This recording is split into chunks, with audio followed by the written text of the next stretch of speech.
최근 유명한 역사 전문가인 서양 유튜버의 입에서 놀라운 사실이 폭로되었습니다. 지금까지 일본이 엄청난 착각을 하고 있었고, 일부 사람들은 진실을 알고 있음에도 불구하고 이 사실을 모르는 척하고 있다는 이야기였죠. 이 영상을 본 많은 외국인들은 물론이고 당사자인 일본인들은 엄청난 사실에 충격을 받은 것은 물론 이 사실을 계속 부인했다고 하는데요.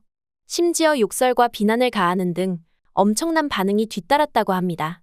대체 이 유튜버가 올린 내용이 무엇이기에 일본인들이 이토록 분노했던 것일까요? 자세한 내용 함께 알아보겠습니다. 일본 왕실은 한국의 후손입니다. 외국인 유튜버는 충격적인 소식을 전하는데요. 일본 왕실의 후손들은 전부 한국에서 넘어간 이들로 일본이 진실을 숨기고 있다고 주장합니다. 대부분의 역사학자들이 동의하고 있고, 일본 왕실도 실제로 이 사실을 알고 있음에도 불구하고 자신의 정통성을 위해 이를 숨기고 있다고 밝힌 것이죠. 그러면서 해당 외국인 유튜버는 백제와 일본은 서로 왕래를 자주 하는 것은 물론 인적, 문화적 교류를 이어온 국가라는 사실을 지적하며 일본 왕실의 정통성은 사실 백제가 확립해준 것이고 백제의 후손이 곧 일본 왕실의 선조라고 강조하는데요. 이에 많은 일본인들이 댓글을 달며 반발했습니다.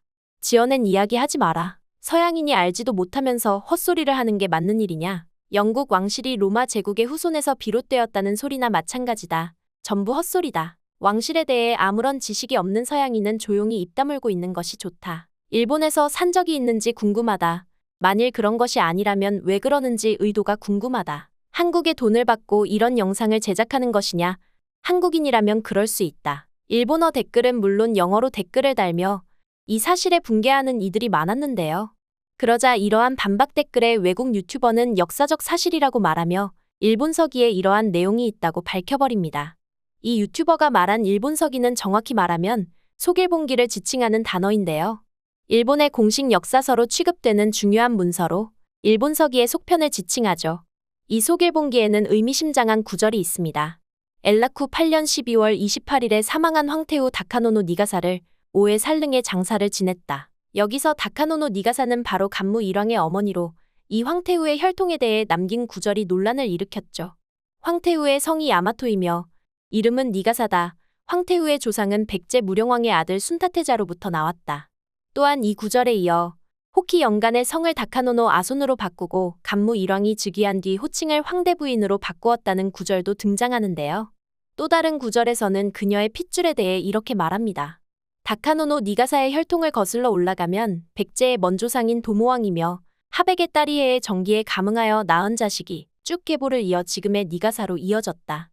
여기서 도모왕은 고구려의 시초인 주몽을 가리키는 단어로 고구려의 후손이 한강 이남으로 넘어가 백제를 세웠고 백제의 후손이 이후 일본으로 넘어가 지금의 일본 왕실을 세우고 백제와의 교류를 멈추지 않았다는 것을 의미합니다. 그러니까 유튜버가 말한 내용은 아무런 근거 없는 이야기가 아니라 정식 역사서에 기록된 내용을 바탕으로 콘텐츠를 만든 것이었죠. 일본인들은 그럼에도 불구하고 서양 유튜버가 이런 콘텐츠를 만든 것 자체를 불쾌해하며 한국과의 연관성을 부정하는 등 여러모로 한국이 일본의 조상이라는 인식은 잘못되었다는 주장을 펼쳤는데요. 그러나 이들이 부인할 수 없는 또 다른 증거가 일왕 아키히토 즉위식 장면 영상에 잡히며 일본이 발칵 뒤집힌 일이 있었습니다. 과거 일왕 아키히토의 즉위식 시기, 많은 일본 왕실 가족들은 전통 복장을 차려입고 카메라 앞의 모습을 드러냈습니다. 당연히 가장 주목을 받은 인물은 일왕 아키히토였죠. 오랜만에 벌어지는 행사에 그는 고대 왕실의 의복을 갖춰 입었습니다. 붉은 왕실 의복은 그 자체만으로도 시선을 사로잡았죠. 하지만 이 행사를 통해서 진짜 드러난 것이 따로 있었습니다. 바로 일왕이 사실 한국인의 후손이라는 것이 미디어를 통해 드러난 것이었죠. 그 발단은 아키히토 일왕이 입은 고대 의복에 있었습니다. 천신 제사 때도 입었던 복장이었지만 미디어에 자세히 노출된 적은 처음이었기에 그 정확한 모습이 흔적으로 남았던 것입니다. 왼쪽 어깨에 달린 문장이 논란의 중심이었는데요. 바로 한국에서 귀하게 여기는 신수인 삼조고가 복장 왼쪽 어깨의 모습을 드러냈기 때문입니다. 삼조고는 단군 시절부터 우리 민족에게 전해져 온 신성한 동물로 태양을 상징하는 중요한 문장입니다. 고구려 벽화에서도 삼조고는 모습을 드러냈는데요. 단군의 후손인 한민족은 하늘에서 내려온 민족이라는 인식과 더불어 태양의 자손이라는 인식이 있습니다. 삼조고는 태양을 상징하면서 동시에 인간과 하늘을 연결해준다고 믿는 존재죠. 백제와 신라시대 부장품 중에서도 삼조고를 상징하는 물건들이 다수 발견되었을 정도로 우리 민족에게 널리 알려진 친숙하면서 고귀한 상징입니다. 그런 삼조고가 일본 일왕 즉위식에서 모습을 드러낸 것이죠. 일본 군국주의자들은 삼조고의 모습에 당황하면서 저것은 삼조고가 아닌 야타가라스라는 상징이라고 주장했습니다. 야타가라스는 길이가 8척이 되는 까마귀를 지칭하는 단어로 매우 큰 까마귀를 지칭하는 단어인데요. 과거 일본 역사에서 길을 안내해주는 신령으로 묘사된 적이 있는 생물이죠.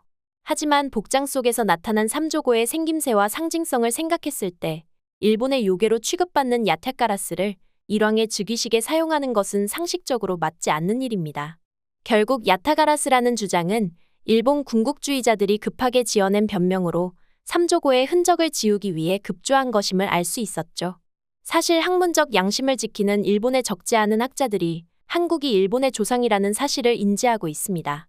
일왕 역시 백제의 왕실 후손이 일본으로 넘어가 일왕 지위를 얻었다는 것을 잘 알고 있었는데요. 그래서 이들은 영상에서 드러난 삼조고를 비롯해 여러 역사적 물품에서 드러나는 한국과의 연관성을 논문과 책을 통해 밝힌 바 있습니다. 하지만 대부분의 주류 일본 역사학계는 일왕은 신이라 주장하며 한국과 어떠한 연관성이 없다고 주장하기에 이러한 주장을 헛소리라 치부하곤 합니다. 이에 의문을 가지며 진실을 추구하는 소수의 학자들의 목소리 역시 꾸준히 이어져 오고 있는데요. 우에다 마사하키 교토대 사학과 교수가 대표적입니다. 그는 신찬성시록 연구에서 일왕이 백제의 후손인 증거를 발견했는데요. 비다스 일왕은 백제 왕족이다라는 기록이 신찬성시록에 기재된 것이었죠. 도쿄대 사학과 구메 구니다케 교수 역시 한국인이 일왕의 조상이라고 주장했습니다. 그는 더 나아가 현재 신성한 장소로 취급받는 이세신궁에 주신은 고구려 동명신과 무천신이며 한국에서 넘어온 외래신이라는 주장을 펼쳐 일본 내에서 논란이 되었죠. 일본 군국주의자들은 구메 구니다케 교수의 주장에 당황하며 이를 필사적으로 감추기 위해 교수를 힘으로 위협했습니다. 도쿄대 교수직에서 내쫓았고 논문을 게재한 학술지는 판매 금지 처분을 내렸습니다. 하지만 구니다케 교수는 끝까지 주장을 굽히지 않았죠. 그 덕분에 일왕이 한국인의 후손이라는 주장을 우리가 알 수 있게 되었습니다. 이뿐만이 아니라 일본 왕실 제사에서도 비슷한 증거를 찾아볼 수 있습니다. 제사를 주관하는 제관이 말하는 충문이 사실 고대 한국어라는 증거죠. 오게 아지메 오오오게 왕실 제사의 충문의 일부인데요. 이를 현대 한국어로 풀면 오세요 아주머니 여신이여 오세요라는 풀이가 됩니다. 실제로 음차했을 경우 한국어의 흡사한 표현임을 알 수 있습니다. 여러 역사적인 증거와 더불어 가장 결정적인 것은 일왕의 고백입니다. 과거 아사히 신문은 아키히토 일왕이 한국과의 혈연을 느끼고 있다고 말한 사실을 보도한 바 있습니다. 심지어 일왕의 친척이 한국의 무령왕릉에 몰래 다녀가 절을 하고 온 사실도 밝혀지면서 이미 일왕 가족들 사이에서도 자신들의 뿌리가 한국에 있다는 사실을 알고 있다는 모습을 보인 바 있죠. 불행히도 대외적으로 일왕은 천손의 자손이라는 주장을 유지해야 하기에 진실을 알고 있는 일왕 가게는 이를 알면서도 묵인하고 있는 상황입니다. 일왕을 중심으로 과거 일본 제국의 영광을 찾고자 하는 군국주의자들에게는 뿌리를 부정당하는 충격적인 사실이라 할 수 있죠. 그렇기에 필사적으로 진실을 감추려 드는 건데요. 하지만 손바닥으로 하늘을 다 가릴 수 없듯이 분명한 진실은 어떤 공작과 위증에도 불구하고 반드시 빛나게 되어 있습니다. 많은 이들이 일왕의 진실에 대해 바로 알기를 바라며 일본은 지금이라도 제대로 된 역사적 사실을 공개하고 일왕의 신격화를 멈추는 것이 바람직하지 않을까요? 오늘 영상도 시청해주셔서 감사합니다.